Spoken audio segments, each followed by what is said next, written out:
and others were on their feet. Monsieur le Président de la République, la nation toute entière vous écoute.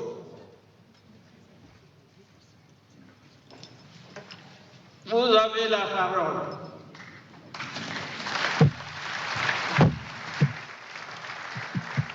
La légitimité et la légalité nécessaires à l'exercice de son mandat, de son nouveau septennat. He has been close to legality and legitimacy. Now we listen to his policy speech. Paul Biya is expected. They are waiting to listen to this speech, which will be full of significance for the next 7 years. It's expected to be pregnant.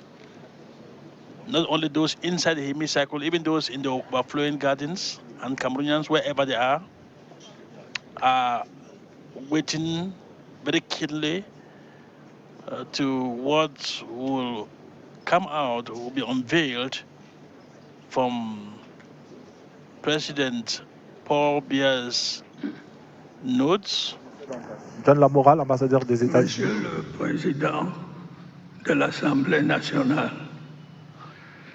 Monsieur le Vice-président du Sénat, Monsieur le Président du Conseil constitutionnel, Monsieur le Premier Président de la Cour suprême, Mesdames et Messieurs les députés, Mesdames, Messieurs, chers compatriotes, je voudrais avant toute chose remercier Monsieur le Président de l'Assemblée nationale pour ses mots aimables de bienvenue et ses encouragements.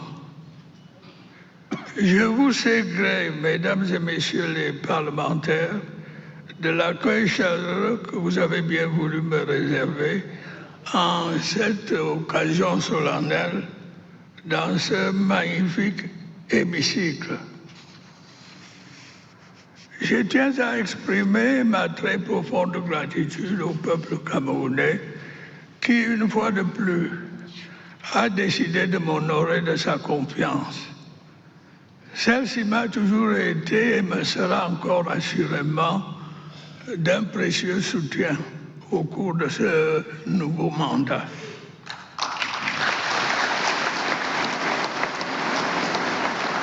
Je tiens à le dire de la manière la plus solennelle qui soit. Je ne ménagerai aucun effort pour continuer à être digne de cette confiance. Quelles que soient les circonstances, quelles que soient les difficultés, les obstacles ou les défis.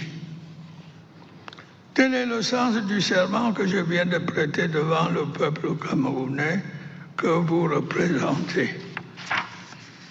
Camerounaises, Camerounais, mes chers compatriotes, au moment de prendre mes fonctions, je mesure pleinement la gravité de la situation que traverse notre pays. Je mesure le nombre et l'acuité des défis auxquels nous sommes confrontés. Je mesure la profondeur des frustrations, l'ampleur des attentes. Je mesure l'importance des responsabilités qui vont être celles du président de la République. Je voudrais en cette occasion solennelle renouveler devant vous un engagement que j'ai déjà pris par le passé dans les mêmes circonstances. Celui de rester fidèle aux idéaux qui m'ont guidé depuis mon accession à la magistrature suprême. Celui de me consacrer entièrement à la mission sacrée que Dieu Tout-Puissant et le peuple camerounais souverain ont bien voulu me confier, celle d'œuvrer sans relâche à l'avènement d'un Cameroun uni, stable et prospère.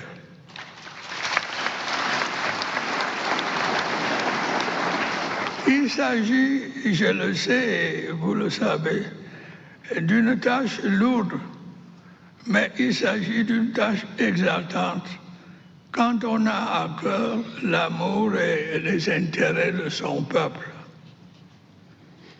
Cette tâche, mes chers compatriotes, n'est pas insurmontable, surtout lorsqu'on bénéficie du soutien indéfectible de son peuple. À chaque échéance électorale, vous me témoignez de ce soutien. Vous l'avez fait une fois de plus, de manière claire et incontestable, lors du scrutin du 12 octobre dernier.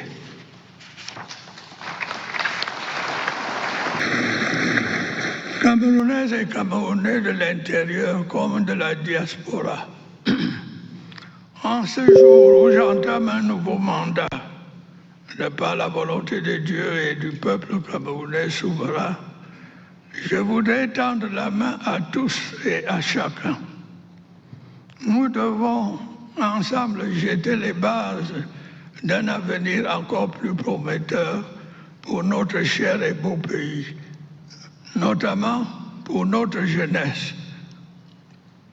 Nous avons certes beaucoup accompli, mais nous avons encore tant à réaliser ensemble pour nous-mêmes, mais aussi pour les générations futures. J'en appelle donc à l'union sacrée. Joignez-vous à moi pour que nous puissions ensemble, dans la paix et la concorde, relever les formidables défis auxquels notre pays est confronté. Je vous invite tous à prendre part à ce combat salutaire. Les joutes de l'élection présidentielle sont derrière nous. L'heure est désormais au rassemblement. Ce pays est notre patrimoine commun. C'est notre bien le plus précieux. Nous devons le construire, le solidifier, le moderniser et non le détruire.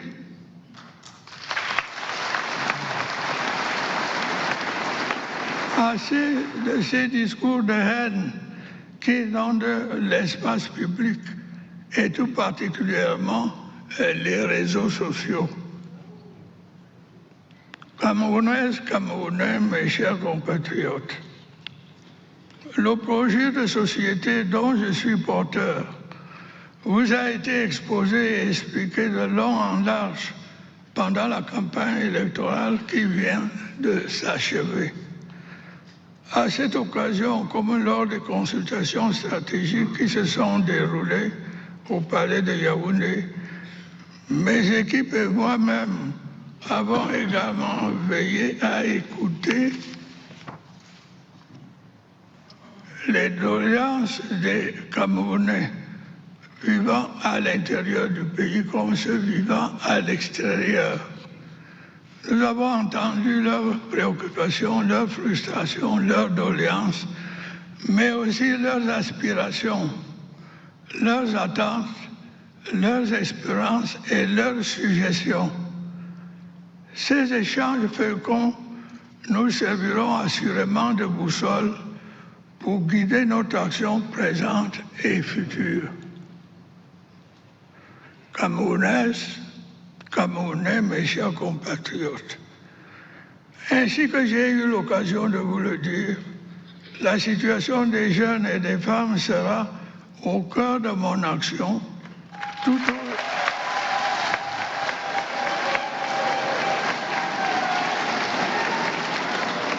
au long de ce septennat. L'un des principaux objectifs que je me suis fixé à cet égard est de promouvoir une meilleure responsabilisation et une meilleure protection des jeunes et des femmes.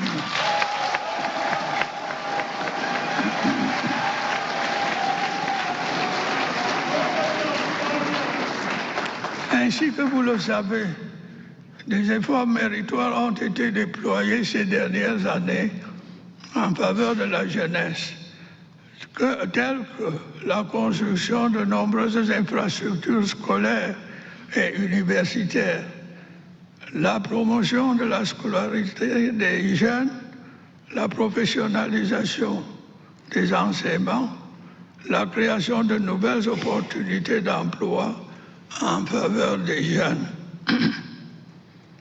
Nous allons intensifier ces efforts en veillant à ce que les jeunes et les femmes bénéficient d'une protection accrue dans les milieux scolaires et professionnels, mais aussi en dehors de ceux-ci, pour pouvoir s'épanouir pleinement.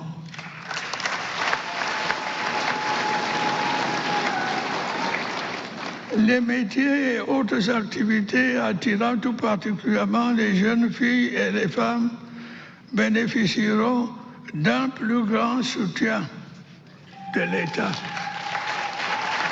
notamment au plan financier. Sur un autre plan, ayant été saisi à cet égard par les jeunes qui en étaient fort préoccupés, je viens d'ordonner la reprise des études doctorales dans les universités.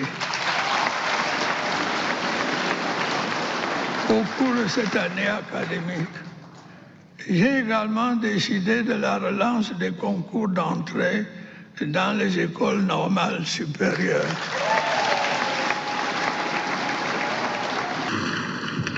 Mes chers compatriotes, mesdames et messieurs, j'envisage de mettre en œuvre dès les premiers mois de ce septembre un plan spécial de promotion de l'emploi des jeunes dont les axes principaux seront les suivants.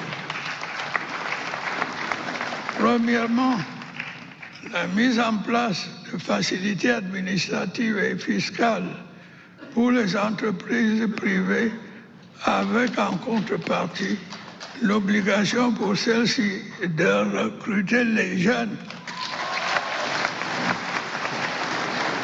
Deuxièmement, le renforcement des mécanismes d'encadrement et d'accompagnement des jeunes dans la conception, la mise en œuvre et le financement de leurs projets. Ceci se fera en liaison avec les banques locales et les bailleurs de fonds internationaux. Troisièmement, la promotion du développement d'entreprises dans les secteurs à fort potentiel de création d'emplois, à l'instar du numérique, des mines, de l'agriculture et des services. Quatrièmement, dès le prochain exercice budgétaire, une proportion du budget d'investissement de l'État sera consacrée à la réalisation de travaux à haute intensité de main-d'œuvre au profit des jeunes sur toute l'étendue du territoire. Ceci se fera en lien avec les collectivités territoriales décentralisées et les associations. La réussite de ce plan sera facilitée, j'en suis persuadé, par le courage, l'ingéniosité et l'inventivité dont nos jeunes compatriotes savent si souvent faire preuve. Mes chers compatriotes, mesdames et messieurs, soucieux d'apporter des réponses appropriées aux préoccupations des populations, nous veillerons au cours de ce septennat à accélérer la réalisation des projets en cours dans différents secteurs stratégiques tels que l'énergie, l'hydraulique, les infrastructures routières et la santé publique. Il va sans dire que les efforts engagés dans la lutte contre la corruption seront intensifiés.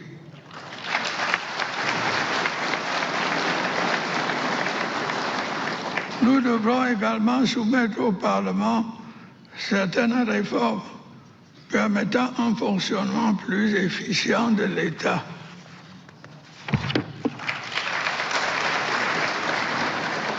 Grâce à une adaptation de nos institutions aux exigences de notre environnement. Camerounaises, Camerounais, mes chers compatriotes, ainsi que vous le savez, notre pays est confronté depuis des années à un certain nombre de défis sécuritaires. Dans les régions du nord-ouest et du sud-ouest, mais aussi de l'extrême nord, des groupes terroristes, dont certains viennent de pays voisins, ont longtemps semé la mort et la destruction. Grâce à l'action efficace de nos forces de défense et de sécurité, dont je voudrais une fois de plus saluer le professionnalisme, de même qu'à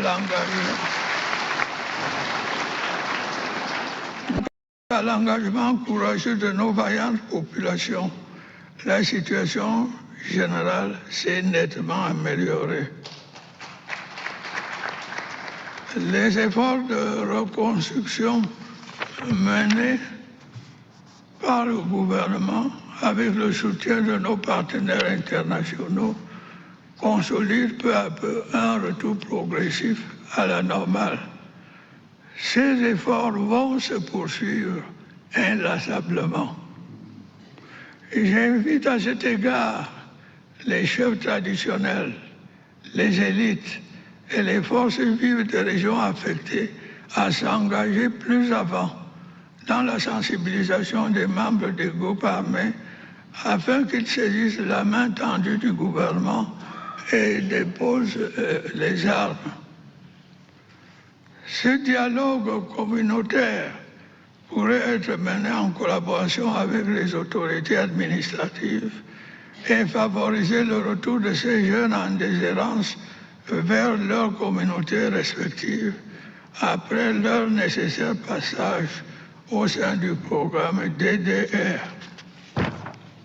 Je voudrais une fois de plus mettre en garde ceux des membres de ces groupes armés qui persisteront à poursuivre leurs activités criminelles contre les conséquences dramatiques de leur obstination.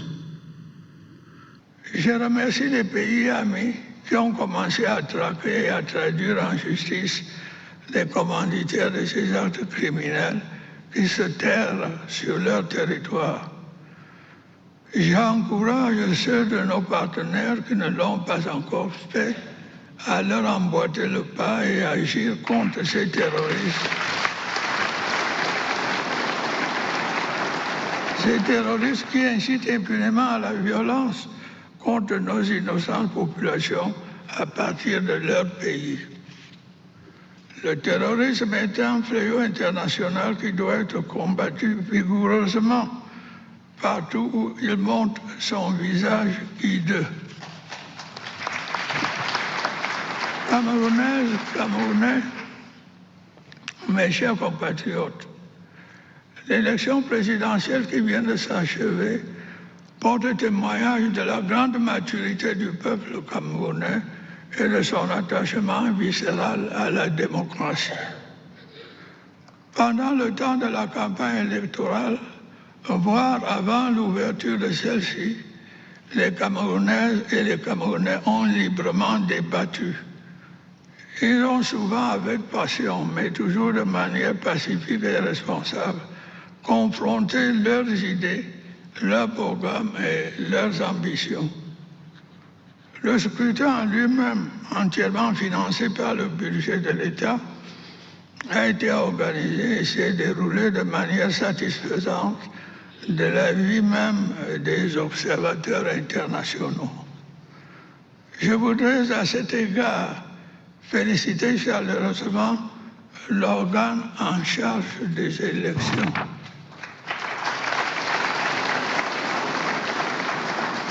Une fois encore, l'ECAM a pu relever ce formidable défi dans un contexte qui n'était pas toujours facile. Je voudrais également saluer l'attachement de la majorité du peuple camerounais à la paix et au vivre ensemble. Cette paix a malheureusement été perturbée par des troubles survenus après le scrutin en raison de l'attitude de certains politiciens irresponsables.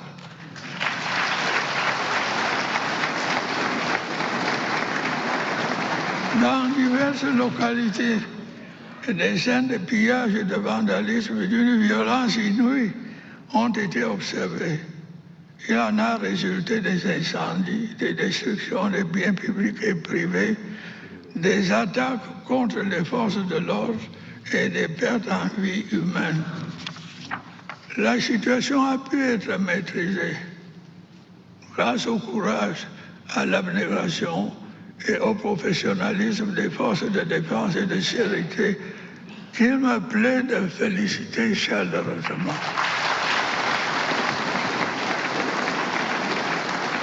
J'adresse mes sincères condoléances aux familles des victimes et mes souhaits de prompt rétablissement aux blessés. J'en appelle au sens des responsabilités des uns et des autres. Je m'adresse à tous ceux qui s'emploient à attiser la haine et la violence dans notre pays, notamment à certains de nos compatriotes de la diaspora. Le Cameroun n'a pas besoin d'une crise post-électorale dont les conséquences pourraient être dramatiques, comme cela s'est vu sous d'autres cieux. Mes chers compatriotes, il est de ma responsabilité de veiller à ce que l'ordre soit maintenu. Je puis vous l'assurer, l'ordre régnera.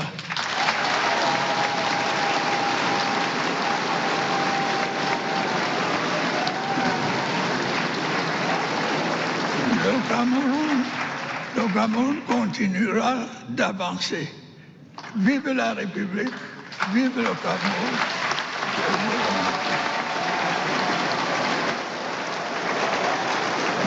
That was the new social contract. When I think of philosophers like Thomas Hobbes, John Locke, and Jean-Jacques Rousseau, it is clear that Paul Biya has entered a new social contract with the people of Cameroon in this moment and on this day. The terms of this contract must be respected. But this social contract is closer